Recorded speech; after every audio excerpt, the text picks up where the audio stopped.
So hello friends, मुझे आपको और एक इंसिडेंट बताना है मिस सेलिंग का, जो और किसी के साथ नहीं, मेरे वाइफ के साथ हुआ है।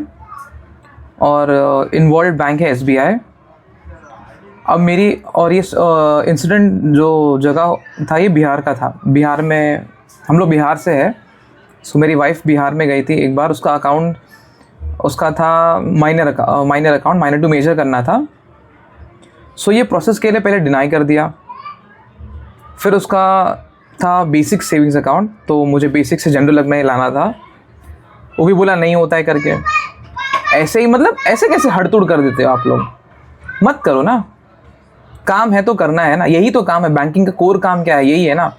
बट आपको ये सब छोड़ के आपको करना था सेल्स, ठीक है। फिर जैसे तैसे उसको फोर्स करा के वो माइनर टू मेजर का ये फॉर्म दिया, बेसिक से जनरल का फॉर्म दिया। अब ये सब प्रोसेस होने के बाद ये एसबीआई वाले ने मेरे वाइफ का फ़ोन लिया और बोला ये प्रोसेस का आपको 500 रुपये लगेगा। और उनके फ़ोन से, उनका फ़ोन लेके उनके अकाउंट से 500 रुपये का जनरल इंश्योरेंस कर दिया, जबकि रिक्वायरमेंट नहीं था। और मेरी वाइफ ने भी फ़ोन दे दिया। वो तो सोचो, लकीली जब वो प्रोसेस कर रहा था मैंने उस वक्त फ़ोन किया, और जब इसके हाथ में फ़ोन था तब वो ओटीपी दे रही थी। तो मैंने उसको इमीडिएटली बोला कौन सा ओटीपी दिया, तो तब तक उसने ओटीपी दे दिया था, उसने प्रोसेस कर दिया था, 500 रुपये डेबिट हो गए थे। फिर मैंने उस वहाँ के जो सर्विस मैनेजर उससे बोला, मैं बोला कि ये देखो, आप जो करते हो नहीं करना है। मतलब बाकी लोग का पता नहीं, मैं खुद एक बैंकर हूँ, और अगर मेरे वाइफ के साथ ऐसा कुछ होगा तो आप लोग छूटोगे नहीं, और मैं छोड़ूंगा भी नहीं आप लोग को। लेकिन फिर उसने सॉरी वगैरह बोल के फिर वो कैंसिल किया और मेरे पैसे रिफ़ंड आ गए। मैं तो चलो बैंकर हूँ, मैं जागरूक हूँ, मुझे समझ में आता है, तब मैंने बचा लिया ये केस। बाकी 140 करोड़ में कितने लोग हैं, कितने लोग के साथ मिस सेलिंग हो रहा है, आप सोचो। सेल्स का प्रेशर है, लेकिन आप वो बेचो ना जो कस्टमर को नीड है। जिसको कार्ड चाहिए उसको कार्ड मिलते नहीं, जिसको पर्सनल लोन चाहिए उसको मिलते नहीं है, जिसको जो चाहिए उसको मिलता नहीं। लेकिन जिसके पास पैसे है उसको आप लोग फ़ोन करके बोलते हैं पर्सनल लोन ले लो, क्यों? और ऊपर से मिस सेलिंग करते हो आप लोग।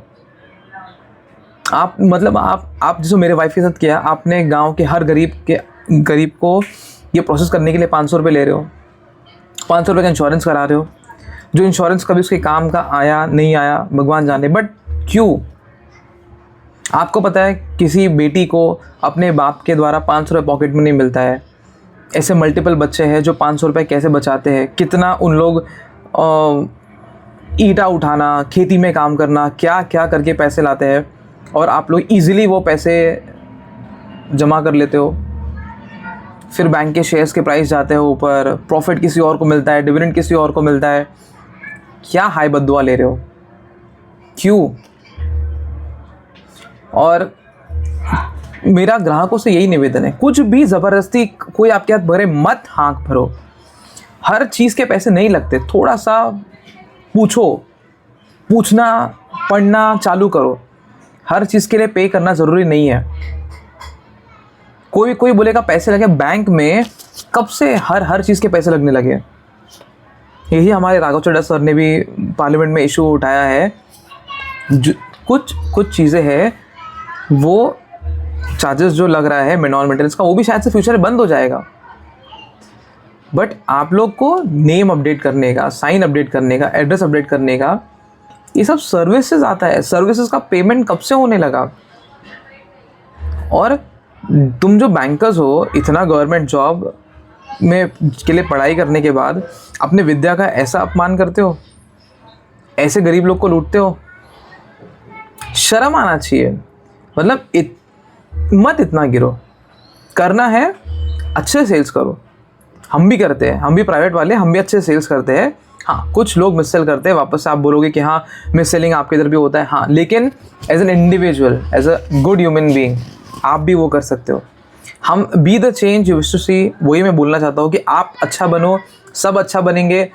कभी सिस्टम ऊपर से नीचे तक ठीक हो सकता है, तो कभी कभी नीचे से ऊपर तक भी ठीक हो सकता है। करने की मंशा होनी चाहिए बस। अगर आप करोगे तो सब होगा। ठीक है, जय हिंद, जय भारत।